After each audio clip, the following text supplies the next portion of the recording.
질문하시면 거기에 맞춰서 이렇게 진행하도록 하겠습니다. 먼저 그래서 소개를 먼저 하면 저는 한유론 목사입니다. 한유론 선한목자 교회에 섬기고 있고요. 21세기 단기선교위원회 위원장으로 섬기고 있습니다. 한번 각자 소개 한번 해주시고. 네, 홍예림의 선교사입니다. 21세기 단기선교위원회에서 한국교회 단기선교 방향에 대해서 그동안 논의한 참여를 했는데, 저는 이 교회에서 한 25년 동안 성령 목회를 하다가 지금 선교 현장에서 일하고 있습니다. 네, 사유수의 선교사입니다. 저는 한 5년간 그 선교 현장에서 사역을 하다가요. 그 이후에 5년 정도 교회에서 단기선교 준비를 활동하는 그런 사역들을 했었습니다. 그 경험을 가지고 단기선교위원으로 활동하고 있는데 잘 부탁드리겠습니다. 네, 저는 미션 박슨 쌤.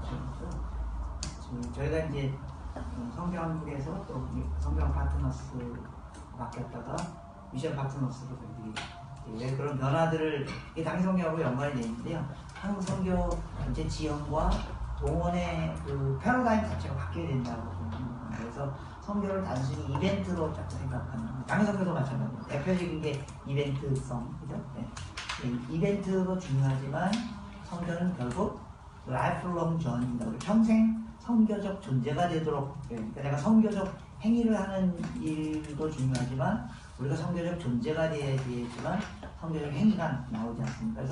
그래서 우리 한국교회가 이제 선교하는 doing 미션도 중요하지만 선교적 존재, being 미셔널, 선교적 존재가 되어야 된다. 그럼 이제 그게 뭐냐면 사실 교육입니다. 교육. 네.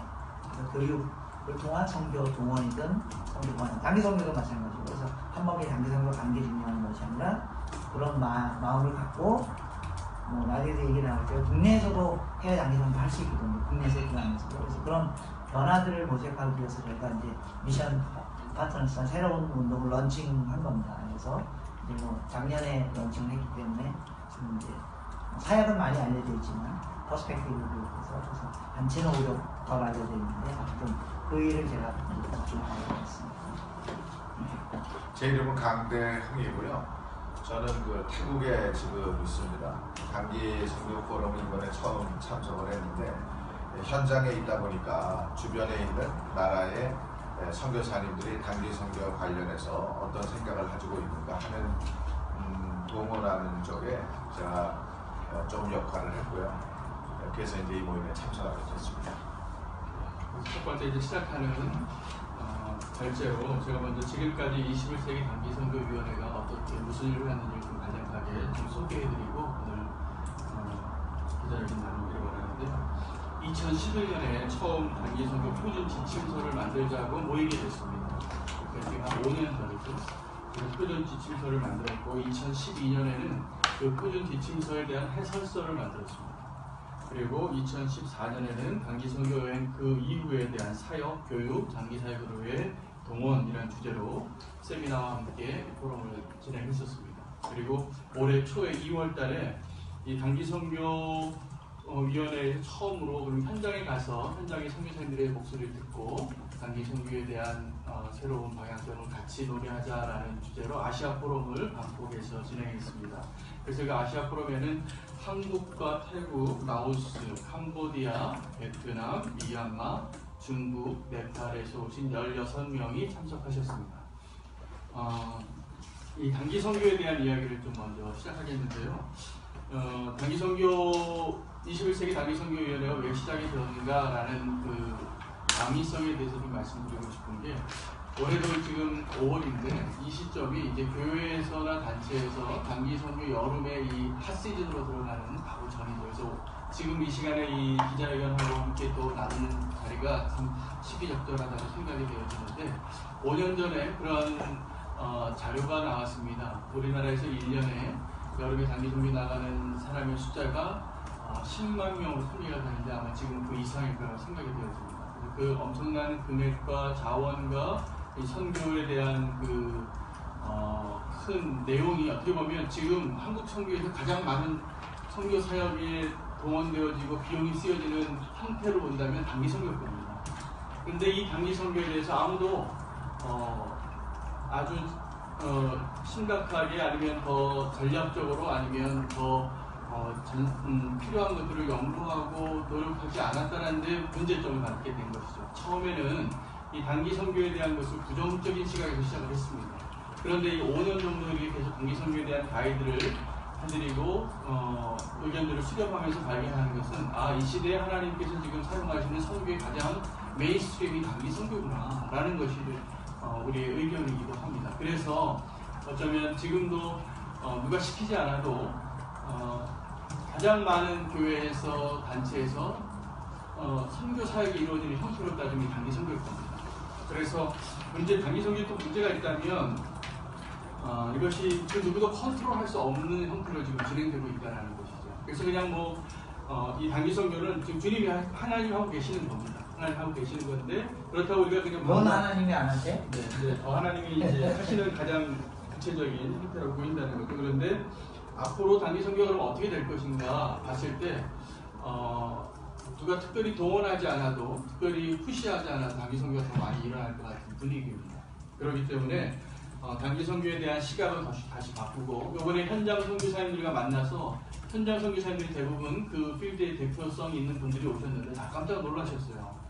단기 선교가 이런 의미가 있고 이런 가치가 있구나, 이렇게 해야 되는구나, 다 공감하는 자리가 되기도 했습니다. 단기 선교는 그래서 어쩌면 현재 21세기 2016년에 우리 한국교회 선교에 있어서 선교에 관련된 성도님들에 있어서 라이프스타일하고 맞고 또 어떻게 보면 더 창의적인 새로운 선교의 무브먼트를 담아낼 수 있는 그릇이다라고 보고 준비하고 또다시 고민하고 시행착오를 줄이고 그러한 일들을 다시 한번 계속 반복적으로 한국교회에 가이드라인을 주는 것이 필요하다고 생각해서 오늘 이 자리도 준비되어 있다고 생각이 되었습니다. 그래서 그러한 취지로 21세기 단기선교위원회가 구성이 됐고 이렇게 다 자발적으로 섬겨주셨습니다. 여기에는 교회에 관련된 분들이 있고 또 선교단체에 관련된 분들이 있고 또 언론에 관련된 분들도 있고 다양한 구성의 위원들이 함께 일을 섬기고 있습니다. 이어서 한철근 이사님이 단기 선교의 의미와 중요성에 대해서 좀 발표해 주실 겁니다. 다 아는 내용이기 때문에 오히려 이 선언문의 내용을 좀 이렇게 의미들을 좀 제가 한 장짜리 2016년 단기선교위원회 아시아 포럼 선언문에 있죠. 그래서 제가 2월 말에 모였습니다. 그래서 저희가 한국에서는 우리 4사람만 갔고요. 오히려 필드 선교사님들이 한 12명 정도 참석했습니다. 그래서 필드에 그러니까 지금 조금 전에 말씀하신 것처럼 저희가 2011년서부터 계속 단기선교 이슈를 좀 다뤘거든요. 그래서 좀 21세기 단기선교 뭐 이렇게 해가지고 그래서 표준 지침서도 만들고 그다음에 사회 안무 어떻게 할 것인가 해서 계속 만들었습니다. 그래서 이제 그 자료집이 나왔는데요. 이게 다 팔려가지고 제가 이제 프린트 하나 합니다. 그래서 나왔는데 여기에 이제 저희가 다 요소를 했는데 빠진 요소가 현장 선교사들의 이야기를 들어야 되겠다. 그래서 이제 이번에 현장에 가서 선교사들의 이야기를 들었는데 저는 조금 전에 말씀하신 우리가 생각해보면 굉장히 아주 깊은 얘기가 나왔습니다. 그리고 현장 선교사님들이 이걸 고민하고 있구나. 그리고 이게 본국만의 문제가 아니고 현장의 문제하고 직결되어 있구나 그런 생각하게 됐습니다. 그래서 이제 거기 한 4가지 정도의 그 논의가 됐었는데 반대로 1번 현장 중심의 단기 선교가 일어나야 된다. 그러니까 단기 선교가 그동안 너무 보내는 사람 중심으로 됐다는 거죠. 교회의 필요, 그죠? 가는 사람의 필요. 그래서 교회가 원하는 가는 사람이 만족을 누리는. 근데 선교는 본질적으로 현장을 도와주는 거거든요. 근데 우리 현장 중심의 단기 선교가 일어나기보다는 교회가 프로그램을 다 짜가지고 한다든지 또 교회가 원하는 것을 선교사부가 해달라고 요청한다든지 또 선교사는 내가 파송받은 교회로부터 요청을 받으니까 거기가 일종의 소위 말해서 갑이잖아요. 갑의 얘기를 이렇게 할 수도 없고 뭐 그래서 이제 막 그런 우리가 얘기하는 그런 기대하지 않았던 약간 파행적 단기선교가 일어나게 되면서 단기선교가 좀 더 현장 중심, 현장의 필요를 따라서 일어나야 된다. 그런 게 이제 더 선교사의 이야기, 현장 선교사의 이야기를 들으니까 그렇다고 동의되고요. 그래서 이제 그럼에도 불구하고 이건 또 단기 선교가 목회적 영역이 좀 있다는 거죠. 교회의 어떤 그 필요들이 있다는 거죠. 그래서 그런 단기 선교의 수혜자에 따른 단기 선교 방식을 좀 구분해야 되지 않겠는가. 그래서 현장 중심인 것이면서 동시에 또 그렇다고 해서 또 가는 사람의 필요를 절대적으로 무시할 수 없는 게 단기 선교가 되죠. 그래서 그 필요에 따라 단기 선교의 방식을 좀 더 구분해야 되지 않겠는가. 그래서 가는 사람의 필요가 좀 더 채워져야 된다라고 말할 때는 단기 선교 이렇게 말 붙이기보다 그냥 현장 체험 뭐 이렇게 좀 말을 붙이는지 아니면 뭐 단기 선교 현장 배우러 가기 뭐 말부터 그렇게 바꿔서 기대 자체를 다르게 해야 된다는 거죠. 근데 가서는 뭐 우리의 필요를 지으면서도 마치 현장을 도우러 가는 거죠. 선교사 파송하는 것처럼 그렇게 하지 말고 그냥 원래대로 그렇게 하자. 그 목적과 내용에 맞게. 세 번째는 그 다음에 선교지에 맞는 현장이라는 말이 빠졌습니다. 현장 단기 선교 매뉴얼을 제작해야 되니까 우리가 만든 이 매뉴얼도 사실은 보내는 사람의 입장에 그 시각이 많이 들어있다는 거죠. 그래서 선교사들이 현장에서 단기팀이 왔을 때 어떻게 이 사람들을 잘 돌보아야 될 것인가라는 현장 선교사들의 매뉴얼을 만들어야 된다. 단기 선교를 위한 그런 얘기가 나왔습니다. 그래서 이제 그 작업을 저희가 지난 2월부터 여기에 참석했던 선교사들이 하기로 했습니다. 그래서 10월에 다시 모임을 했거든요. 그때 그 사람들이 자기네들의 매뉴얼을 우리가 단기팀들이 오면 어떻게 우리가 이 사람들을 도울 것인가에는 현장 매뉴얼을 만들겠다. 그래서 그걸 가져와서 또 한번 리뷰해보는 그런 시간을 갖고 그래서 굉장히 좋은 시간이 아마 10월에 있을 것 같습니다. 네 번째, 그래서 다양하고 창의적인 단기 선교 모델. 단기 선교 모델이 생각하면 생각할수록 어마어마하게 창의적인 그런 방법이 나올 수 있다는 겁니다. 그런데 이제 너무 맨날 똑같이 태권도 시범하고 부채춤 하고 뭐 그런 거 풍선 뭐 만들기 하고 이렇게 그런 거에만 머물러 있지 말고 좀 더 창의적이고 그런 쪽으로 가자. 근데 여기에도 많이 얘기가 나왔습니다. 근데 문제는 뭐냐면 창의적이고 다양한 선교, 단기 선교 모델을 개발하려고 했더니 이걸 교회에게 부탁할 때 교회는 사실은 부채춤 준비하는 것도 바쁘다는 거죠. 그러니까 편의로 하는데 단기 선교 준비하는 거 한 두세 달 준비하는데 모여가지고 한 5번 모이는데 모여가지고 부채춤 한 번 준비하는 거 바쁜데 우리 보고 창의적인 모델을 만들어내라. 그거 불가능하다. 그럼 누가 할 거냐? 그럼 현장 선교사 보고 할 거야. 현장 선교사는 또 너무 바쁘다. 그럼 누가 할 거냐? 하여간 누군가 해야 되겠다. 그렇게. 그래서 과제로 단기 선교 국가별 매뉴얼을 국가별 현장 선교사들이 국가별 매뉴얼을 만들자. 그 다음에 현장에서 단기 선교를 위한 국가별 코디네이터의 역할을 선교사들이 좀 자발적으로 했죠. 그래서 요번에 몇몇 사람들이 벌런티를 했습니다. 그래서 라오스, 태국 이래서 우리가 뭐 누가 시킨 건 아니지만 우리가 그냥 우리 지역에 들어오는 단기 팀들을 잘 돕기 위한 코디네이터가 되겠다. 그래서 뭐 안내를 해주고 이런 역할을 하겠다. 제 단기 선교 모델의 개발과 단기 선교 사역 사례를 모아 추가 현장 세미나를 선교지에서 실시하기로 한다. 그래서 이제 10월달에 또 하기로 했습니다. 미션 파트너스의 21세기 단기선교위원회는 단기선교위원회가 미션 파트너스의 사역 중에 하나거든요. 홈페이지를 따로 제작해서 단기선교에 관련된 데이터는 이게 어마어마한 양이 있습니다. 사실 도와줘야 할 걸 하자. 그 다음에 단기선교 표준 지침서 설명서를 다국어로 번역하여 각 해당교 교회에 단기선교를 지원한다. 그래서 저희가 만든 이거를 이제 선교사들이 보더니 야 이거 우리 중국인을 중국 여기에서 단기선교 좀 하려고 하는데 그런데 좋은 그 시발점이 되게 이거 그대로 하라는 말은 아니에요. 그건 선교 원리에 어긋나는 거죠. 그러니까 이거 만든 거 니네가 쓰고 싶으면 써라. 쓰려면 그쪽 언어로까지 번역해주면 그들이 이거를 참고로 자기네들의 매뉴얼을 만들겠다는 거죠. 그래서 좀 다국어로 번역했으면 좋겠다. 그리고 이게 누가 할지는 모르겠지만 했으면 좋겠다. 그런 얘기 나왔고요. 그 다음에 6번째 단기선교 사례집을 제작하여 이걸 다양한 매체로 그러니까 예를 들면 만화 이런 거, 만화나 동영상 이런 걸로 만들어가지고 우리가 이번에 이제 미션 파트너스 소개하는 팜플렛을 만들었는데요. 이게 이제 젊은 그룹들하고 저희 같은 늙은 세대하고 다른 거예요. 우리들은 뭐 그 팜플렛 만든 미션 파트너의 역사 언제 시작했고 뭐 여기 뭐 위원들은 누구고 뭐 사역 1, 2, 3, 4 여기 후원하는 거 뭐 이런 식으로 만들잖아요. 근데 젊은이들은 아무도 안 해요. 그래서 우리 젊은 가사가 그걸 만화로 만들었어요. 만화처럼 이렇게 팜플렛을 그러니까 막 사람들이 막 늙은 사람들도 좋아하더라고요. 만화로 만드니까. 네. 그래서 이렇게 다양한 형태로 이걸 만들어야지 그냥 이런 식으로만 만들면 아무도 안 본다는 거죠. 그래서 아주 간단. 요새 뭐 SNS 뭐 이런 식으로. 네. 그래서 지금 저희가 이것도 그 페이스북에서 이거 시작한 지 한 달도 안 됐거든요. 이게 동영상 준비할 수 있는 거. 그럼 뭐 이게 자동으로 다 저장이 되고 그죠? 네. 그럼 뭐 사람들이 막 들어서 보고 막 그래서 이런 식으로 다양하게 매체를 활용하자. 네.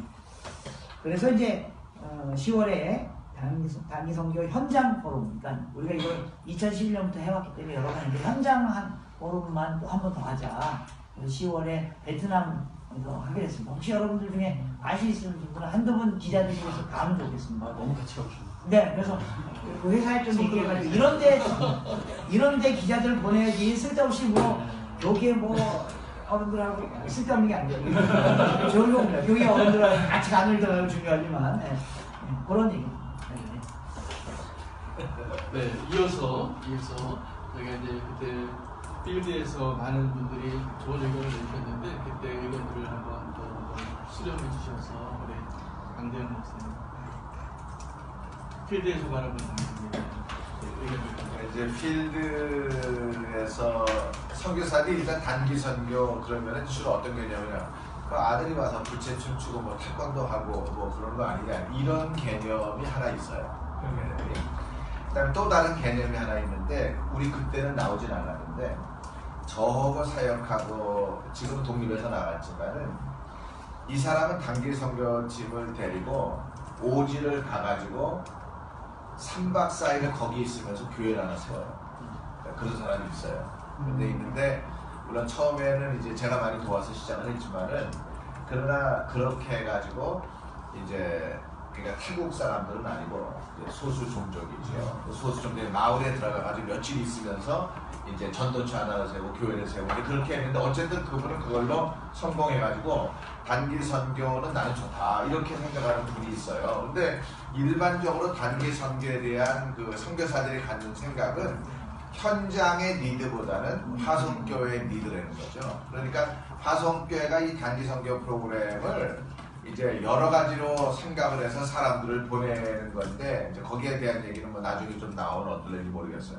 근데 현장에 생각했을 때 이거 조금 크리티컬한 비유도 있는 건데요. 선교사들이나 한국교회가 현장을 모르니까 누구를 통해서 아냐면은 자기가 아는 선교사를 통해서 아는 거예요. 그러니까 자기가 아는 선교사가 얼마나 아는지에 따라서 정보가 여기에 공유가 되는 거죠. 근데 현장은 그분이 아는 거 가지고 되는 게 아니거든요. 그러니까 기본적으로 단기 선교사가 단기 선교를 한다고 현장에 가는데 현장에서 해야 되는 일은 현장의 니드가 아니고 자기네가 아는 그 선교사의 니드 내지는 선교사가 아는 만큼 일을 하고 오니까 한국의 단기 선교가 현장에 주는 임팩트는 그 일에 들어가는 재정적인 볼륨에 비해서 좀 미비하다 이렇게 생각하는 거죠. 예를 들어서 제가 사역하고 있는 태국 같은 경우에 선교사가 지금 700명 정도가 사역을 하거든요. 근데 태국 교회가 이 700명의 선교사가 사역하는 선교사들의 역량을 표기할 때에 한 줄도 안 줘요. 태국 선교사 한두 몇 명 있다더라. 요 정도예요, 요 정도.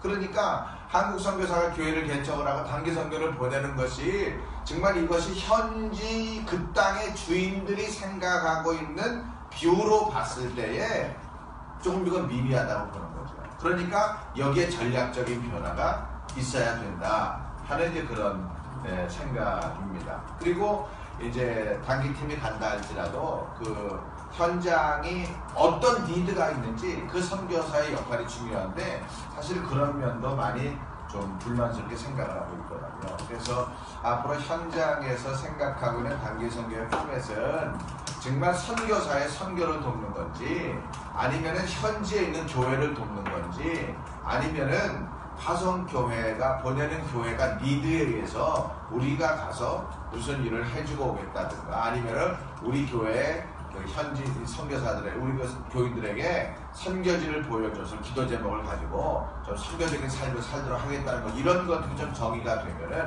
그 다음에 단기 선교의 방향이 잘 정해지지 않을까 이런 생각들입니다. 그 현장에서 이제 선교사님들이 많은 얘기를 해줬던 것 중에서 제가 좀 충격을 받았던 코멘트가 하나 있었는데, 베트남에 있는 한인 선교사 대표 되시는 분이 베트남 교단의 지도자와 같이 이렇게 가다가 이렇게 얘기를 한답니다. 요즘 한국 교회에서 단기팀들이 많이 오는 것 같은데 난 그 사람들이 뭐 하는지 모르겠다고. 나는 모르겠다고. 그러니까 우리가 지금 우리 선교가 굉장히 많은 인원과 볼륨과 재정이 들어가 사역을 하고 있는데 하나님 나라 관점에서 다시 한번 정말 평가해야 되겠구나. 그러니까 이런 시각을 여기서도 몰랐는데 현장 가서 현장 선교사님들의 얘기 들으니까 우리가 또다시 더 피부로 와닿은 그런 내용들이 참 많았다는 것입니다. 이어서 우리 차효섭 선교사님이 한국교회 단기선교 준비를 위한 제안이라는 주제로 함께합니다. 차 선생님 조금 더 오세요. 그 화면 안에 들어오게. 차 선생님 들어와도 되니까. 보이나 안 오네. 뭐야? 이유가 있습니다. 그래? 어디 가야 되는데 이유가 있습니다. 그렇구나. 우린 뭐야? 우린 가야기에 별볼일 없는 그 단기선교 준비에 대한 제안이라고 말씀드렸는데요. 사실 앞쪽에서 하신 말씀들에 대한 내용들을 또 다시 한번 말씀드리게 될 것 같습니다. 좀 정리한 내용을 읽어드리도록 하겠습니다. 해마다 여름 시즌이 되면 인천공항이 아주 북적합니다.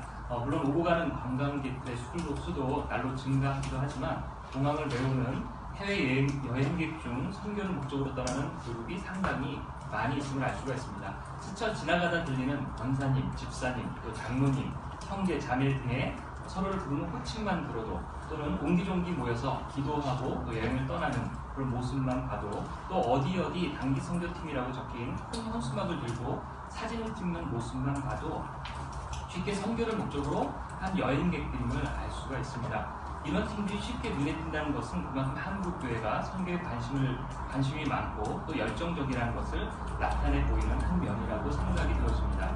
이처럼 열정을 가지고 현장을 찾아가 복음을 전하는 한국교회의 모습이 참으로 도전적이며 또한 그 발걸음이 아름답습니다. 하지만 한편으로는 이 열정을 가지고 찾아가는 단기 선교의 열매는 때로 안타까운 열매들을 남길 때도 있습니다. 짧은 단기 선교의 기간만큼 짧은 준비 기간과 내용의 부실로 선교 현장에 아픈 상처를 남기고 오는 경우들이 종종 들기 때문입니다. 선교적 목적의 타협보다는 해외 관광을 경험하려는 목적이 더 큰 단기팀 죄송합니다. 사역의 열정이 너무나 커서 현지의 상황을 고려하지 않고 사역을 강행하는 단기팀, 복음보다는 한국의 문화만 열심히 자랑하고 가는 단기팀, 현장에서 받은 순간적 감동 때문에 약속을 남발하고 한국으로 돌아오면 그 약속을 잊어버리고 자기의 삶으로 돌아가서 전혀 그 돌아온 일들을 다 잊어버리는 그러한 단기팀, 헌신과 섬기는 마음으로 사역을 감당하기보다 물질과 자랑으로 선교 현장의 현지인들에게 상처를 남기고 오는 사례들이 종종 보입니다. 이 때문에 이러한 단기팀을 경험한 현장의 선교사님들과 현지 사역자 그리고 현지 성도들은 단기 선교팀을 갖지 않으려고 하는 그러한 모습들도 발견하게 되는데요. 단기 선교는 그만큼 기간은 짧지만 현장에서 임팩트는 매우 강합니다. 이 때문에 한국교회의 단기 선교에 더욱 한국 교회는 단기 선교에 더욱 열정을 더하고 있습니다. 우리의 선교적 열정만큼 단기 선교에 대한 인식과 방법을 개선해서 선교 현장에 복음의 씨앗이 잘 뿌려질 수 있도록 몇 가지 단기 선교에 대한 제안을 드리고자 합니다. 지금 드리려는 한 3가지 단기 선교에 대한 이야기는 큰 맥락으로 보면 한 가지 이야기가 될 수 있는데요. 나누어서 말씀드리겠습니다. 첫 번째는 사역보다는 영혼에 대한 관심으로 준비해야 할 것 같습니다. 짧은 기간 이루어지는 단기 선교의 특성 때문인지 현지의 사람보다는 준비한 일을 마치고 완성하고 오는데 더 관심을 두는 경우가 많은 것 같습니다. 일례로 몽골이라는 나라를 해마다 방문하는 단기 선교팀이 정말 많은데요. 그렇게 해마다 단기 선교팀을 통해서 몽골을 방문하는 분들도 한국에 돌아오면 한국에서 살아가는 몽골인들을 위해 복음을 전하고 선교하는 그러한 일들은 좀 관심을 보이지 않는 것들을 보면서 그 단기 선교라고 하는 일들을 통해 선교에 관심을 갖고 있긴 하지만 사실 그것이 사람보다는 현장의 일 그리고 우리가 준비한 일들을 보여주려는 데 더 많은 관심을 갖고 있음을 볼 수가 있습니다. 선교 현장의 한 성도가 이런 말을 한 게 있는데요. 왜 한국에서 오는 단기 선교팀들은 너무나 바빠서 자신들과 이야기를 나눌 수 있는 서로 알아갈 수 있는 시간이 없다라고 이야기를 많이 하는 것을 들었습니다. 왜냐하면 들어와서 대부분 일만 하더라고요. 그 짧은 기간에 준비한 것들을 다 하고 가야 되기 때문에 그러다 보니까 현지인들 돌아와서 누구를 만나고 왔는지 자기가 만나고 3박 4일 또는 일주일 동안 만난 사람들의 이름조차 기억을 못하는 경우가 많고요. 또 어느 지역에서 사역했는지조차 모르는 경우도 종종 보았습니다. 자, 이런 것처럼 사역보다는 앞으로 그 사역 현장에 있는 영혼들, 사람들에게 관심을 받는 단기 선교팀이 준비가 됐으면 좋겠고요. 자, 두 번째로는요. 우리보다는 그들에 대한 관점으로 준비를 해야 할 것 같습니다. 단기 선교를 준비하다 보면 선교 현장의 상황을 몰라서 어떻게 준비를 해야 할지 어려움을 겪는 경우가 많이 있습니다. 자, 이 경우 보통 현장의 선교사님들과 충분히 협의하여 준비하면 되는데 사실 선교 현장 선교사님들은 한국에서 방문하는 단기팀을 배려하는 마음에서인지 또는 바꿔서인지 한국에서 알아서 준비하라고 또 요청하는 경우가 많이 있습니다. 저도 중간에서 그런 일을 하다 보니까요. 한국에서는 선교 현장에서 무엇을 요구하는지 알아보라고 하고 또 선교 현장에서는 한국에서 뭘 준비하는지 좀 이야기해달라고 하고 이게 서로 필요를 오히려 서로 물어보는 경우들이 있는데요. 이런 관점으로 접근을 하다 보니까 사실 그 선교 현장에서 필요를 저희가 찾지 못하고 저희들 관점에서 준비하게 되는 그런 사례가 종종 보이게 됩니다. 사실 또 이 사례에서 보면 저희가 이 관계 속에서 나라는 두 나라가 존재하지만 사실 소통을 하는 사람은 한국 사람들입니다. 한국 선교사님과 한국 교회. 그러다 보니까 사실 준비하는 내용에 있어서도 한국적인 또 관점에서 또 가는 사람들 입장에서 준비하는 사람들 입장에서 현장을 이해하고 준비할 때가 많은 것 같습니다. 자, 앞으로 단기 선교는 기간은 짧지만 현장의 요구를 충분히 알기 위해서 오랜 기간 이 기간들을 준비했으면 좋겠고요. 또 단기 팀들은 선교 현장의 선교사님이 요구하고 또 그쪽에서 필요한 것이 무엇인지 지속적으로 소통을 해가면서 단기 선교를 준비할 것이 필요하다는 말씀을 드리고 싶습니다. 자, 마지막으로 세 번째는요. 눈에 보이는 것보다는 보이지 않는 것들에 대한 관심으로 준비해야 할 것 같습니다. 자, 선교의 열매들을 보면 아름다운 사례들도 많이 있지만 안타까운 일들도 많이 있습니다.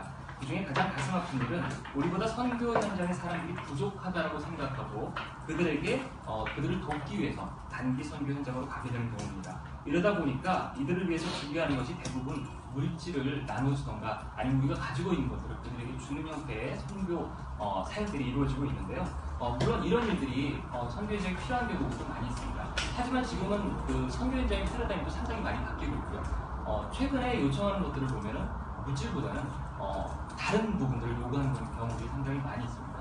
자, 그런데도 여전히 저희가 준비가 부족하다 보면 사실 돈이 제일 쉬운 것 같습니다. 돈 준비해서 돈 주면 그쪽에서 일어날 수 있는 일이 가장 빠르게 일어날 수 있다 보니까 물질을 가지고 선교하는 경향들이 많이 늘어나고 있고요. 또 물질을 이용하게 되면 아무래도 빠른 결과물들을 볼 수 있기 때문에 그런 사역들을 많이 하게 되는데요. 실례로 몽골 같은 저는 몽골에서 사역을 했었기 때문에 몽골 같은 데도 말씀을 드리면 몽골의 그 울란바토르를 벗어나면 상당히 많은 곳에 교회들이 개척되어 있거든요. 근데 어떤 지역에 가보니까 교회가 정말 잘 건축되어 있고 마당도 있고 아주 잘 준비되어져 있는데 문이 닫혀 있는 교회들을 많이 발견했어요. 네, 이유는 한국 교회에서 이 교회 짓는 게 굉장히 쉽다 보니까 교회를 짓고요. 그 다음에 그 교회를 짓는 과정에서 많은 물질들이 그곳에 가다 보니까요. 나중에 현장에서 그 성도들이 현지에 있는 현지 성도들이 다툼을 한다든가 또 이 물질에 관한 재산권에 관한 분쟁 때문에 교회가 해체되는 경우도 상당히 많이 봤습니다. 그렇기 때문에 지금 몽골에는 교회 개척보다는 지금 문이 닫혀져 있는 그러한 지역의 교회들을 다시 선교사를 파송하거나 아니면 현지 사역들을 보면서 다시 해야 될 그런 상황이 있는데요. 자, 이런 어떤 실례들만 봐도 저희가 물질보다는 그들에게 관심을 가지고 다가갈 필요가 있다는 생각을 합니다. 자, 끝으로 예수님께서 저희들에게 보여주신 선교적 모델이 가장 저희들이 그곳에 필요한 모델로 좋은 예가 될 수 있을 것 같은데요. 예수님께서 이 땅에 오실 때 천국에 있는 그 하얀 천군 천사들과 특별한 어떤 천국의 재물들과 이런 걸 갖고 오시지 않으셨고요. 저희들과 같은 모습으로 올 수 있는 그런 성육신적인 선교적 모델을 저희들이 단기 선교에 적용해서 오히려 단기 선교 현장에 가서 그들과 함께하고 오히려 그들과 함께 지내고 그들과 함께 이야기를 나누면서 그들의 필요를 좀 더 깊이 관찰하고 돌아오는 그런 선교가 되었으나 하는 바람에서 이렇게 제안을 드립니다. 감사합니다. 감사합니다. 그 다음에 발제하실 분도 여기 계신데 여기 좀 화면은 안 나오는데 단기 선교를 통한 보이지 아니하시는 그럼 뭐야? 하나님 계신 보이지 않는데 계신 분? 여기 계시네요. 그 목사님 성함 다시 한 번만. 아 저는 이제 그 정리선사고요. 네. 차요셉입니다. 차유셉 네, 선교사입니다. 선교사입니다. 예. 그다음에 발제해 주실 분은 단기 선교를 통한 창의적인 사역의 확장에 대해서 황예рем이와 김선입니다. 네, 지금 우리 단기 선교에 대한 이야기를 하면서 우리 그때 얘기된 것 중에 고비용 저율 아니냐 이런 말씀이나 또 일회성 사역 지속 가능하지 않냐 그런 여러 가지 많은 제안들이 있는데 이런 것 이제 우리가 선교장에서 나왔던 여러 가지 우리가 시행착오를 겪고 있는 것들 때문에라도 보다 더 창의적인 사역이 확장되는 생각이 되고요. 또 하나는 실제로 우리 선교에 남겨진 우리 지역들이나 사역 현장들이 이제 웬만해서는 선교가 쉽게 진행되지 않는 것들이 굉장히 많아요. 정말 창의적 접근처리를 할까? 정말 무슨 창의적인 그 선교적 접근이 아니면 돌파가 안 되는 그런 지역들도 사실 굉장히 지금 많이 남아있기 때문에 그런 지역들의 효과적인 선교를 수행하기 위해서도 아무튼 우리가 창의적인 단기 선교 사역의 확장이 선교적인 뭐랄까 계속해서 우리 그 열매들을 위해서도 굉장히 중요하다는 생각이 듭니다. 우리 앞에 이제 현장 맞춤 사역에 대한 부분들을 많이 말씀하셨는데 실제로 지금 매년 한 10만 명 정도가 단기 선교 여행을 떠난다 지금 그렇게 보잖아요. 예전에 우리 많았을 때는 뭐 30만 명도 갔다는 그런 적이 있는데 지금 한 10만 명 정도라고 하는데 예를 들면 특정 나라를 이야기해서 좀 그렇긴 하지만 캄보디아 같은 경우는 현지 선교사님들이 말씀하기에는 지금 현재 캄보디아 1년에 2만 명 정도 온다는 거예요. 그러면 한국에서 단기 선교 여행을, 단기 사역을 떠나는 분들 가운데 5명 중에 1명은 캄보디아에 집중하는 거죠. 그게 뭐 또 선교 전략적으로 하나님 그렇게 이끌어가신 부분도 있을 수 있지만 사실은 중복 투자를 하거나 또 같은 사역들을 반복해서 남발하면서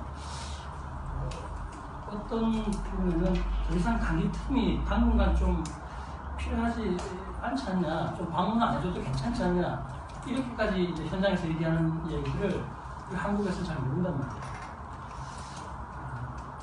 이벤트성적인 어떤 선교를 지향하는 것도 마찬가지고 그런데 제가 지금 몇 가지 한 6가지 그냥 이런 부분들이 사례로 가능하지 않겠느냐 하는 것들을 좀 제안해요. 첫 번째는 한국에서 지금 공정여행이라고 하는 것이 한 10여 년 전부터 아주 중요하게 되었었는데 저는 공정여행이 이제 선교를 대체하기는 할 수는 없다고 하지만 이 공정여행에서 단기 선교가 우리가 배우고 또 함께 거기에서 대화해야 될 부분들이 좀 활용해 뭐랄까 잘 접목해야 될 부분들이 좀 많이 있는 것 같아요. 예를 들면 우리가 보통 여행 이렇게 이야기하면 한국에서는 수고한 당신 떠나라고 이런 일탈적인 느낌이 좀 있어요. 물론 이제 당선교팀들은 가서 부심하고 준비 잘하지만 실제로 그 군사를 찌푸리하는 그런 좀 소비지향적이고 일탈적인 그런 이제 여행 문화들이 우리 언론에서도 우리를 노출되고 있는데 이 공정 여행을 이렇게 보면 뭔가 대단한 이벤트를 하기 위해서 하기보다는 그 현장에 가서 현지인들을 만나고 그들과 신뢰를 증진시키고 상호 만남과 또 상호 대화와 상호 배움 속에서 그 우정 관계를 맺어가는 것을 굉장히 중요하게 생각합니다. 이제 단기 선교에서도 우리가 이제 단기적으로 방문하지만 올해 가고 내년 가고 또 5년을 가고 10년을 가고 20년을 가고 30년 한 세대를 갔을 때 사실 이건 굉장한 신뢰를 증진시킬 수 있는 중요한 게 되는데 그런 부분에서 우리가 조금 깊게 생각해야 될 부분이 있지 않은 생각이 들어요. 실제 당시 선교팀 같은 경우도 현지 지금 그곳에 살고 계신 그런 분들에 대한 관심보다는 거기에 있는 유적지, 기념물, 성지순례도 마찬가지예요. 지금 2000년 전에 지금 성지순례에 가서 2000년 전에 거기 팔레스타인에 이스라엘에 계셨던 지금 예수님만 찾고 온단 말이에요. 사실 지금 뭐 거기에 분리 장벽이 서 있고 지금 전 세계에서 가장 제1번 분쟁 지역인데 그들의 아픔과 그들의 고통과 그들의 눈물을 닦아줘야 돼요. 그래서 성지순례 현장에 가서 현재 지금 거기에 살고 있는 그들을 만나는 뭔가가 필요하고 대화가 필요하고 또 함께 상호 신뢰를 증명시키면서 우리가 선교의 어떤 문을 열어가기 위한 장기적인 나무가 필요한데 그런 부분들에 대해서는 우리가 공정여행에서 좀 귀 기울여 듣고 함께 좀 접목해야 될 부분들이 많지 않을까. 예를 들면 뭐 커피 농장에 가서 한 3일 정도 같이 정말 일을 하면서 다시 땀을 흘리면서 그들의 고충을 듣고 그리고 이제 저희 청년들 그렇게 한번 해보니까 와서 커피 한 잔 먹는 게 이게 다른 거죠. 커피 농장에 가서 며칠 일한 것밖에 안 되긴 하지만 두 번째는 우리가 선교가 되려면 우리가 복음도 바로 알아야 되지만 이 복음을 전해주는 현장을 또 알아야 되잖아요. 그 현장을 알려면 이제 정치, 경제, 뭐 사회, 문화 그런 여러 가지 그들의 어떤 환경을 알아야 되지만 저는 굉장히 중요한 게 역사를 아는 거라서 그들의 히스토리를 역사.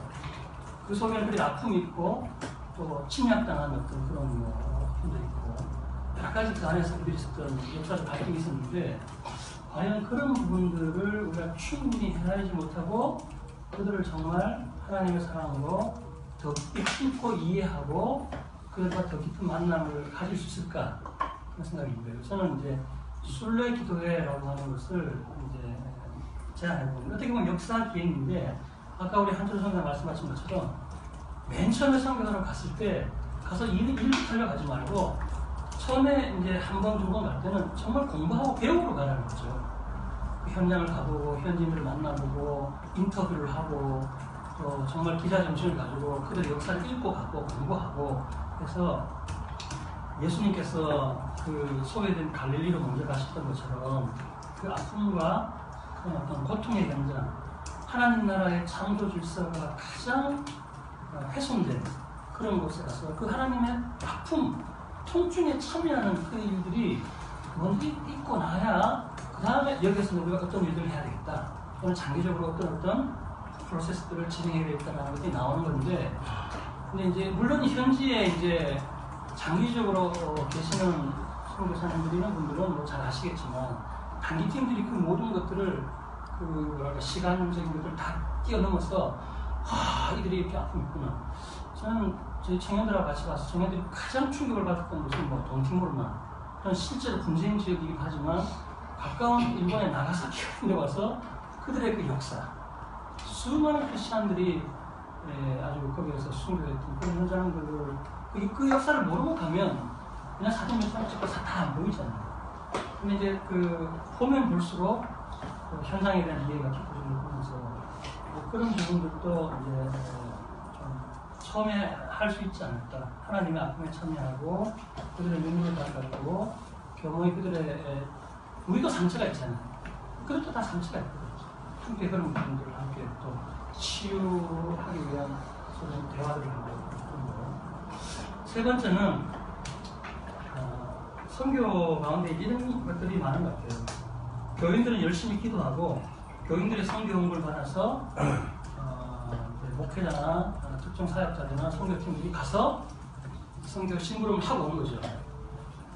뭐 좋은 방법이지만 21세기에는 이미 우리 학생들이면 학생들, 청년들이면 청년들, 주부들이면 주부들, 또 우리 직업을 갖고 있는 직장인들이면 직장인들 다 나름대로 자기 분야의 은사와 재능, 탤런트, 전문성이 다 있거든요. 그래서 보다 더 창의적인 이제 선교 사역이 진행되려면 이런 전문성을 갖고 있는 선교들이 바쁘다는 핑계로 그냥 이렇게 한국에서 선교 운동하고 기도해주고 하는 걸로 그치지 말고 이들이 실제로 현장에서 할 수 있는 현장에서 필요한 일들을 할 수 있도록 교회가 적극적으로 좀 그렇게 목표를 해야 되지 않는가 생각이 있고요. 요즘은 뭐 건축을 하시는 분들, 뭐 사마스토, 도배 하시는 분들, 딱 임용 하시는 분들, 뭐 의료선교는 많이 가지만 또 뭐 아동 교육 관련된 부분들이나 또 만화, 애니메이션, 뭐 영상 만드는 거, 뭐 컴퓨터, 심지어 뭐 고장난 가전제품 수리하는 것까지 현장에 사실 필요한 부분들이 많이 있잖아요. 여기에서 이미 자기의 전문성과 은사와 재능을 갖고 있는 분들이 현장에 가서 짧은 기간이지만 정말 그것이 현장에 그 필요가 맞는 지역들을 잘 선별해서 그분들이 실제로 가서 의미 있게 땀을 흘리고 수고하고 참여할 수 있도록 청년들은 청년들대로 할 수 있는 일들이 있는 것 같고요. 심지어 뭐 김치나 뭐 음식 잘 만드는 주부들은 주부들대로 또 할 수 있는 일들이 있는데 그런 부분에 대한 좀 개발, 상대 개발들이 필요하지 않는가 생각이 듭니다. 네 번째는 대부분 단기 선교가 선교단체에서 하는 것들 말고 이제 지역 교회에서 하는 것들을 주로 이야기하면 자기 교회 저는 이제 통합측 북사고 하지만 제가 이제 대구에 있는 모교에 이제 심무할 때 단기 선교를 저희들이 자매교회를 맺고 있는 광주 제일교회가 있어요. 그리고 이제 상덕교회하고 광주 제일교회가 있어 단기 선교를 매년 같이 갔어요. 똑같이 준비한 거죠. 그리고 교육자 자주 만나기도 하고 이렇게 해가지고 준비를 해서 훈련을 똑같은 프로그램을 훈련시키고 해가지고 중간에 한번 만나서 지리산에서 만나서 같이 MT도 하고 뭐 이렇게 해가지고 갔는데 근데 그 몇 번 했는 게 굉장히 좋았어요. 같은 사람들도 좋았고 현지 있던 분들에게도 굉장히 새로운 거였고 함께 연대해서 뭐 교단을 초월해서 마찬가지로 왜냐면 가는 지역이나 타겟이 비슷하다면 얼마든지 뭐 같은 도시 안에서 특히 서울 같은 경우도 뭐 교회들이 워낙 많으니까 그거를 중간에 이제 뭐 선교 기관들이 그 다리를 놓아서 함께 이제 매개할 수도 있지만 그런 방법들이 더 필요하지 않나 생각이 들고 제가 알고 있는 기관 중에 The Frontiers라는 단체가 있는데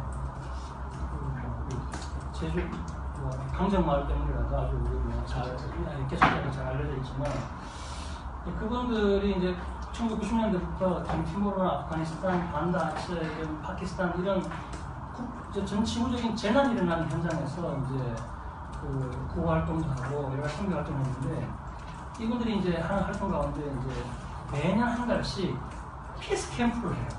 국제 평화 캠프를 하는데 여기에 참여할 때 어떻게 하느냐면 독일, 미국, 캐나다, 일본, 호주, 한국 또 현지에 있는 예를 들면 뭐 아체 같은 인도네시아에 그 현장에 이런 청년들이 이제 글로벌 컨소시엄을 형성해가지고 함께 참여해서 함께 만나서 며칠 동안 함께 공동 요즘 사전 교육을 미리 다 이제 요즘 인터넷이 잘 돼 있으니까 하고 거기에 또 모여가지고 몇 달 며칠씩 다시 공동 훈련하고 그리고 나머지 한 3, 4주 동안 거기에서 사역을 하는데 굉장히 좋은 것 같아요. 현장에서 그냥 한국 교회만 가는 게 아니라 독일 교회 참여하고 각 청년들 참여해서 함께 또 우정을 맺고 함께 나누고 현지에서 이제 여러 가지 교육도 진행하고 하는 이런 부분들이 선교적으로는 굉장히 좀 창의적으로 저는 좀 이해가 되고요. 한 가지 이건 좀 지금 이제 우리가 땅 끝에 가야 되는 많은 사역들이 아까 말씀드린 것처럼 웬만해서는 선교가 안 되는 지역들이 굉장히 많은데 너무나 감사하게 그럼 그 돌파구가 없느냐? 있죠. 하나님께서는 하고 계신 가장 저희들이 주신 큰 기회 중 하나가 이미 국내에 타문화권에서 오신 분들이 너무나 많이 있는 거예요. 국내 비거주 타문화권 단기 선교 사역에 대해서 한국교회가 심각하게 접근을 해야 된다 생각합니다. 지금 국내 외국인 와 있는 외국인들이 한 180만 명 정도 된다는 이게 적은 숫자 아니거든요. 외국인 유학생들만 해도 벌써 9만 명 시대에 지금 돌입해 있는데 실제로 그 유학생들 얘기를 들어보면 상당수 유학생들이 취업 정보도 제대로 제공받지 못하고 뭐 어떤 학생들은 이제 뭐 한국이 물가가 비싸다 보니까 뭐 노래방 도우미로 뭐 불법 취업을 한다든지 이런 학생들 꽤 얘기를 많이 들었단 말이죠. 근데 이제 우리 교회가 도와줄 수 있는 분들이 이들에 대해서 뭐 처음에는 수강 신청하는 것부터 해서 도서관 이용하는 것까지 일상생활 속에서 한국에 와 있는 이런 외국인 근로자나 유학생들, 또 외국인 재소자들, 다문화 가정 이들과 교회가, 성도들이, 그러니까 여기 우리는 지금 거주하고 있잖아요. 근데 그들이 지금 여기에 와서 잠시 거주하고 있는데 그들의 가장 좋은 친구가 왜 교회가 못 되어 줄 이유가 없잖아요. 저는 이것이 선교적인, 창의적인 선교를 열어가는 데 있어서 굉장히 중요한 하나의 출구 전략이 된다고 생각하고, 제가 어느 신문에서 보니까 그 국무총리 산하의 경제인문사회연구원이라고 있는데 거기에서 이제 외국인 근로자들 대상으로 설문조사를 한 내용이 있는데요. 40%가 한국에 와서 반한 감정을 갖게 됐다고 대답했어요. 이거는 이렇게 되면 선교 현장에도 이게 한국인 선교사들이 한 대밖에 어려운 이제 방향 흘러가게 되는 거예요. 이게. 특별히 저는 굉장히 꿀꿀하는 것 중에 하나가 각 언론사가 어떻게 이해하실지 모르지만 이제 제 사견을 받아주셔도 되고요. 저는 한국에 와 있는 무슬림들이 점점 늘어나고 있는데 어느 특정 지역에 하여튼 그걸 또 만든다 그러고 하잖아요. 목사님이요? 네. 그쪽까지 한국 교회의 정서가 이 무슬림들에 대해서 너무 경직된 것 같아요. 좀 절대적인 측면도 좀 보이고요. 제가 보기에는 그 무슬림들이 한국에 왔을 때 그들을 정말 친구로 하는데 해서 그래야 이거 생각보다 이 교회가 아주 좋은 곳이더라. 이렇게 되고 친절하고 우리에게 큰 도움이 됐다. 이렇게 우정이 돼야 친구로 환대를 해야 그들이 왔던 그 무슬림 지역에서도 우리가 뭔가 선교의 기회가 열리는데 지금처럼 계속 너무 이 한국 교회가 무슬림들에 대해서 정서가 경직되거나 적대적이면 이슬람 선교가 갈수록 더 어려워지는 거 아니냐 하는 이제 고민을 하는 거죠. 마지막으로 하나만 더 말씀드리면 이미 그 많은 전문적인 NGO들과 이런 이제 기구들이 글로벌한 활동들을 많이 하고 있잖아요. 지역사회 개발을 압도적으로 하면서 현지 국가의 아주 환영을 받으면서 일하고 있는 그런 기관들도 많이 있는데 그런 분들과도 우리 교회가 일정한 부분에서 선교 협약을 맺는다든가 해서 함께 프로젝트에 참여해서 하면 서로 굉장히 큰 도움을 받을 수 있잖아요. 우리는 교회가 인프라가 부족합니다. 그래서 그런 여러 가지 생각을 합니다. 그래서 아무튼 사역도 중요하지만 관계와 신뢰를 장기적으로 맺어갈 수 있는 그런 이제 좀 단기 선교를 좀 계속해서 좀 지향해 가야 되지 않느냐. 그리고 현지에 있는 교회 중심으로 계속 지금 단기 선교 활동을 했다면 좀 생각을 바꾸고 또 마을 중심으로 좀 생각을 해보고, 그리고 이게 좀 오해의 소지가 될지 모르지만 지금 계속 선교사님들만 만나고 돌아왔다면 선교사님들하고 좀 대화를 해서 선교사 중심의 단기 선교사의 방문보다는 현지 주민들에게 실질적인 도움과 유익을 줄 수 있는, 예를 들면 그런 쪽으로 함께 계속해서 좀 뭔가 풀어나가고, 아무튼 이렇게 해서 창의적인 사회 발전했으면 좋겠다. 네, 감사합니다. 너무 웃겼습니다. 네, 시간이 이제 좀 많이 우리가 흘렀는데요. 이제 좀 질문하시고 짧은 시간이라도 대답을 할 수 있는 시간을 하겠습니다. 서두에서 좀 제가 나름 신선했던 것은 그러니까 예전에 그 지신서 발간하시고 동생들 계속 할 때도 취재를 했었는데 단기 선교냐 단기 선교 여행이냐 뭐 영어부터 시작해서 사실은 크리틱하는 부분도 많았다는 그 인상도 저도 많이 받았고 되게 놀랐었던 당시에 들었었던 부분인데 지금 인상은 단기 선교에 대해서 물론 이제 공동선 교사님이나 뭐 이렇게 여전히 크리틱한 부분들이 있으셨지만 제가 느끼기에 한철 선교사님도 그렇고 원희 선교사님도 그렇고 좀 이제 인식이 좀 변화가 많이 좀 느껴졌거든요. 단기 선교에 대해서. 어떤 식으로? 그리고 이제 기여가 있고 이제 그걸 이제 메인스트림으로 받아들여가는 어떤 그런 과정이랄까요? 이런 것들이 좀 느껴지는 그런 변화의 이유랄까? 이런 것들을 한철 선생님 특별히 좀 얘기해 주시면. 그러니까 전 지금도 불만 이런 식으로 해야 되는가? 또 앞으로 미래가 그러니까 기소국권하고 우리가 선교해야 되는데 일주일에 100만 원, 200만 원 쓰는 거 이거는 아시아에서 한국만 할 수 있거든요. 미국하고 우리가 인도네시아가 필리핀하고 일주일에 100만 원씩 같이 이거 합시다. 그렇게 못한다는 거죠. 예, 그러면서 패러다임이 분명히 바뀌어야 된다고 생각되어지고, 그래서 지금 말씀하신 것처럼 국내 다문화권 사회를 이런 걸 해야 되고, 그러나 이제 문제는 또 한 가지는 지금 그 바뀌어가는 과정 전에 교회에서 지금 이게 우리가 말하던 안 하던 그 일을 하고 있다는 거예요. 예. 그럼 그거 그대로 내빼는 둘 수는 없다. 그럼 기왕이 하려면 이렇게 해야 된다. 창의적으로 해야 된다 하면서 동시에 앞으로는 또 새로운 패러다임으로 가야 된다. 이 두 가지를 같이 해야 되는 필요가 있는 것 같아요. 그러니까 이 단기 선교 주제는 저도 이제 말씀하신 네. 저는 약간 좀 변화되고 있는 것 같아요. 왜냐하면 그냥 문제로만 봤는데 안을 들여다보면 분명히 우리가 누군가 통제할 수 없는 큰 흐름 가운데 있다라는 거죠. 네. 그럼 이 시대의 그 흐름에 있어서 우리가 지금 해야 될 게 뭐냐 했을 때, 그러니까 좋은 창의적인 방법도 또 제안하고 또 네트워크도 하고 다양한 방법을 동원을 해서 이 단기 선교를 새로운 틀로 생각을 해보려고 하니까 여기에 안 담기는 게 없는 거예요.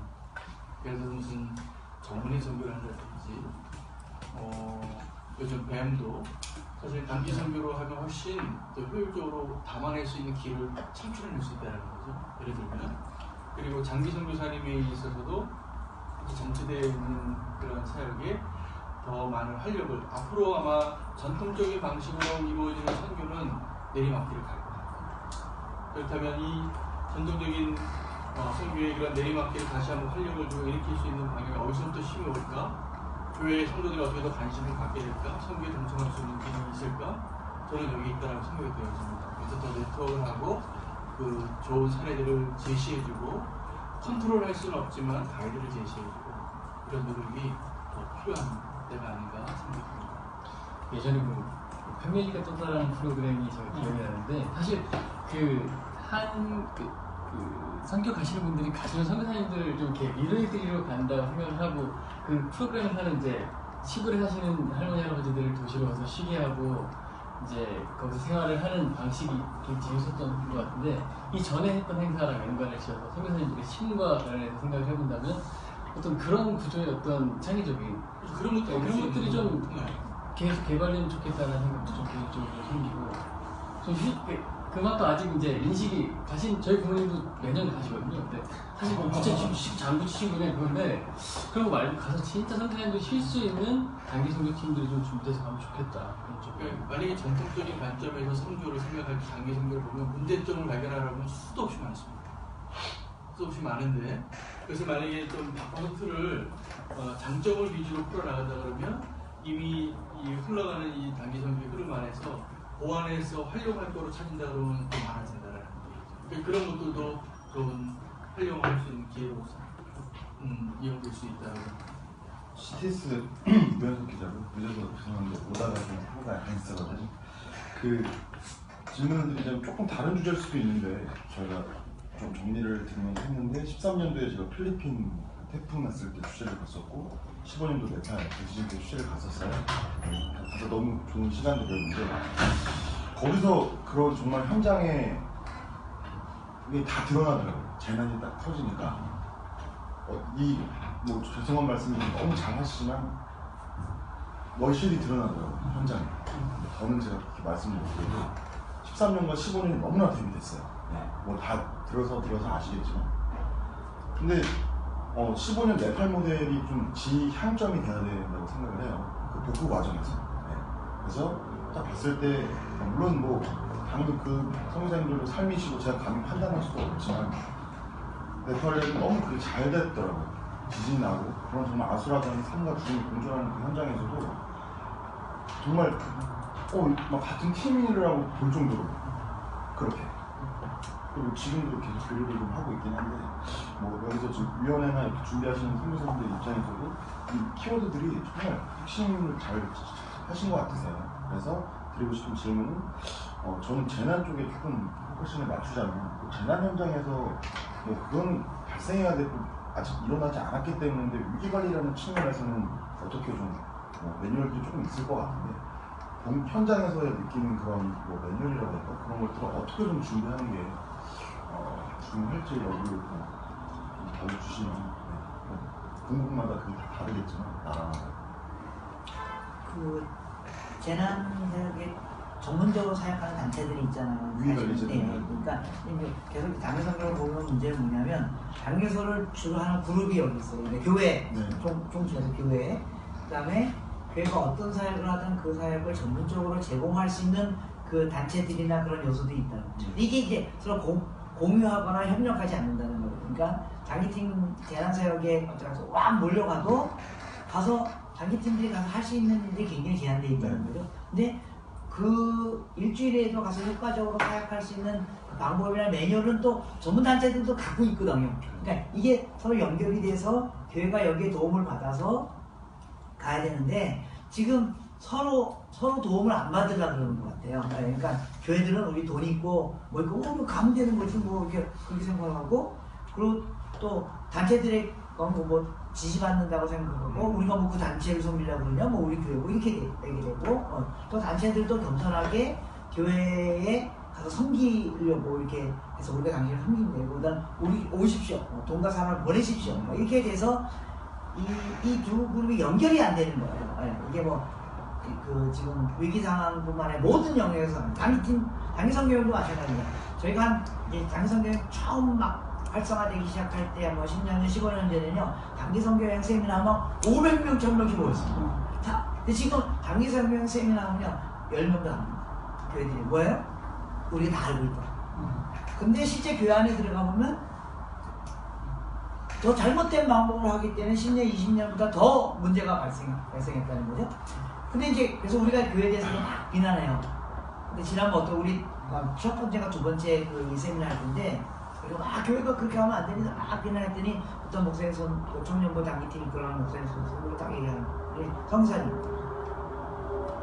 우리가 왜 이렇게 하는 줄 아십니까? 당신네들이 우리 보고 단기성교 하라 그래가지고 우리가 하는 거지.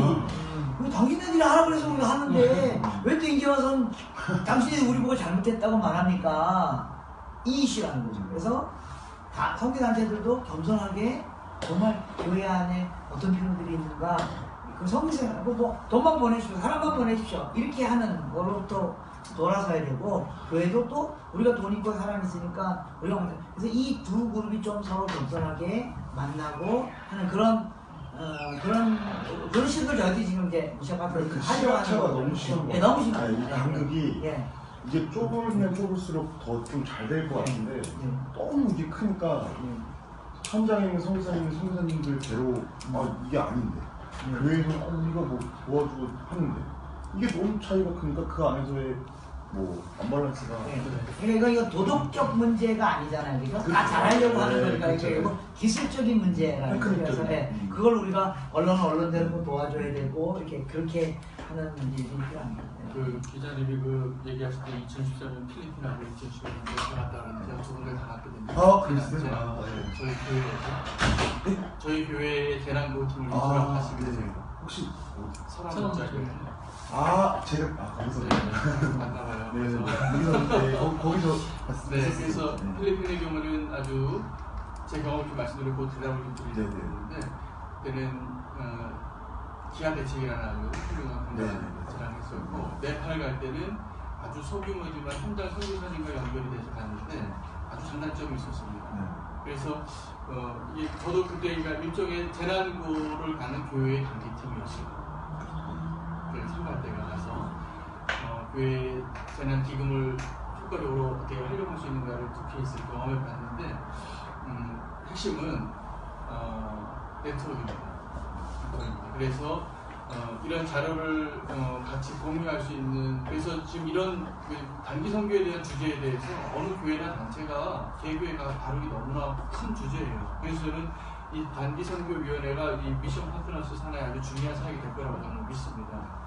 중간에 있는 이 단체에서 아주 중간지대에서 모든 교회와 단체와 이런 뭐 NGO까지 어우러서 단기 선교 사역을 할 수 있는 그 사역의 장원은 기회와 정보 사례들을 함께 나누는 그 플랫폼을 빨리 좀 만들어야 된다고 생각이 들어지고 이번에는 이제 현장 선교사님 얘기 들으니까 그 네트워크가 어떤 기준과 표준 시한이 있으면 마치 영어로 된 어떤 스탠다드가 있을 때 각 나라로 번역해 쓸 수 있는 것처럼 그런 저희 한국에서 만든 이번에 그 단기 선교 가이드라인이 아주 뭐 탁월하다고 말할 수는 없지만 기초적인 걸 다 다루고 있습니다. 그러다 보니까 현장에 있는 선교사님들도 보시고 우리 현장에서 번역을 해서 하거나 아니면 현장의 매뉴얼을 만들어야 되겠다. 그리고 그런 것들이 만약에 다 이제 또 수렴이 돼서 한 미션 파트너스 플랫폼이나 그런 홈페이지나 이런 자료에 네트워크가 된다 그러면 이런 일들을 누군가 자꾸 이제 해나가면 지금 말씀하셨던 그런 아쉬운 점들이 단기 선교의 틀로서 그러니까는 단기 선교라는 개념에는 기간이 짧은 선교적인 사역을 다 담아낼 수 있는 그릇인 겁니다. 네. 그러니까 아마 이 주제를 가지고 더 많은 얘기들이 나올 거예요. 더 많은 주제. 그래서 아까 그 표 기자님이 얘기하신 것처럼 방콕 포럼도 그렇고 단기 성경 올여름에 또 이게 매년 반복되는 얘기거든요. 그러니까 또 한 5월, 6월 정도 기자들이 계속 전화 와요. 올 단기 성경 어떻게 해야 되고 또 똑같은 얘기하고 그래서 이거를 좀 만일 뭐 이미 와서 시작이 좀 늦었을 거라고 생각이 드는데 좀 이렇게 좀 큰 그 의사소통의 장을 한번 만들어 보면 어떻게? 그러니까 오히려 기자들이 주도가 돼가지고 우리가 올 여름 단기 성경 이런 식으로 가야 된다. 그 캠페인을 다 하는 거예요.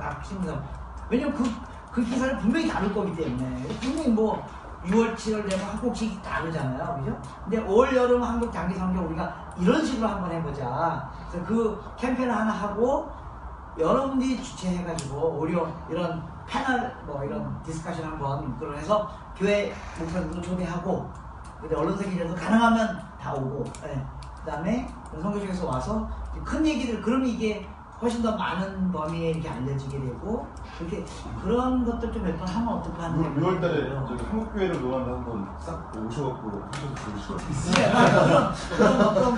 그런 거에서 그런 걸 좀 그대로 오시면 될 것 같습니다. 그래서 그거를 그러니까 기자들끼리 이렇게 또 각 방송국에 자기네 나오는데 그게 있잖아요. 그치. 그래도 근데 요 이슈는 다 다룬다는 거예요. 타이틀이 어떻든 간에. 그래서 그 컨텐츠를 우리가 이런 방향으로 다루자. 예를 들면 뭐 이번에는 올해는 단기선교 우리가 뭐 그냥 뭐 재난 지역으로 가는 것에 대한 걸 어떻게 우리가 할 것인가 다 공통적으로 같이 다뤄주면 똑같은 그런 주제들을 다루는 거 더 많이 소되고 또 올해는 예를 들면 뭐 해외로 나가는 거나 국내 안에서의 단기 선교 탐험과 선교를 어떻게 할 것인가 뭐 이런 거 그래서 그런 몇 가지 주제들을 여러분들 특집이나 이런 식으로 다뤄주시면 이렇게 더 많이 공유될 것 같아요.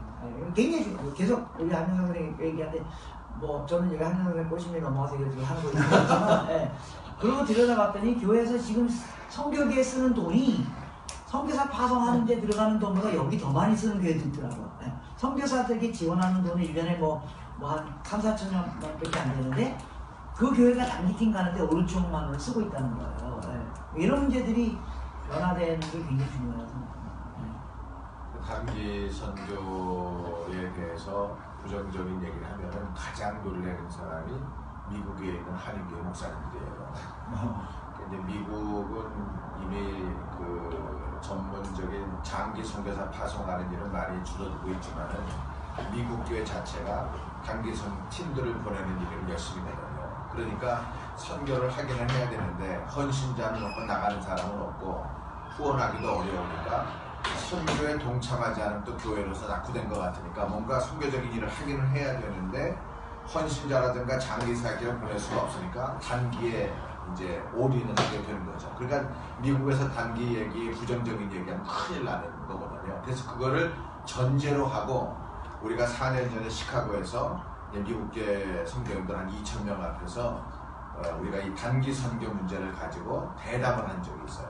대담을 한 적이 있는데 그때 이제 갖는 생각이 다 이렇게 뭐 기억은 안 나지만은 어쨌든지 이 단기 선교를 긍정적인 방향으로 끌어가줘야 된다 하는 일에 대해서 우리가 공감을 표시하게 되거든요. 그리고 이제 네팔 얘기는 이제 좋은 얘기를 많이 했는데 네팔은 어떻게 생각해 보면 한국 교회나 한국에 있는 단체가 협력해가지고 네팔 선교사들이 일을 잘 처리하도록 도운 첫 번째 케이스입니다. 그러니까 네팔은 그 조단 선교부 큰 조단은 장로교 합동이나 통합이나 뭐 감리교는 나름대로 자기네가 다 했어요. 그런데 이제 군소교단에 오신 분들은 이것도 아니고 저것도 아니고 힘도 안 했는데 선교사회가 어부회라고 그러는데 이 사람들이 모여가지고 처음부터 시작을 했는데 그때의 대교단에서 있는 사람들은 소극적이었지만은 나머지 분들은 적극적으로 이 일에 몰아들게 된 거죠. 그렇게 해서 선교사들 케어 문제도 처음부터 다뤘고 그 다음에 모든 후원을 한 구자로 만들어가지고 이제 필요한 일에 돕는 대로 힘을 썼고 이렇게 했는데 거기도 물론 문제가 있어요. 현지법을 잘 몰라가지고 돈을 현지로 가져가는 것은 문제가 없었지만 은행에 들어간 거는 그 법의 구조적인 문제 때문에 40%를 빼고 받아야 되는 그런 문제가 있어요. 아직이 정리가 안 됐어요. 그러니까 현장을 더 알아야 되는 이제 숙제도 우리에게 남겼지만은 어쨌든 이번 네팔은 이제 상당히 한국 교회가 협력해서 만든 좋은 열매요. 첫 번째 케이스라고 볼 수 있습니다. 그때 굉장히 테크니컬하게 발견한 거는 이 카톡이 위험을 발휘했어요. 카톡이 기간 산업이 다 무너졌는데 카톡이 공부 거기서 딱 저도 그때 가가지고 카톡 가지고 선교사님들이 뭐 카톡에 이 교단의 이 차이를 떠나서 내가 사역하던 저기 어느 마을에 지금 길이 열렸어요. 어디가 몇 명이 사상자가 났어요. 다 지금 모바일이 아주. 목사님 혹시 그때 저기 그 호텔 묵으셨었나요? 거기 1층에서 아니 저는 그때 아주 그냥 사실 그 얘기를 시간을 안 하려고 얘기를 좀 하면 조금만 늦게 드시면 그때 저희는 요번에 네팔은 너무나 성공적인 사례였는데 현장에 있는 선교사님과 직접 연결이 돼가지고 한 마을을 딱 타겟으로 해서 한 교회가 한 마을을 딱 왔어요. 그리고 예산이 그때 딱 3천만 원이 들었는데 꼭 필요한 시기에 그 마을 해가지고 컵텐트 어느 지역으로? 마랭 부르는 네. 너무 좋은 사례였습니다. 그래서 정말 그때 만약에 근데 또 하나인데 재난이 일어날 때는 조금 더 네트워크가 살아야 됩니다.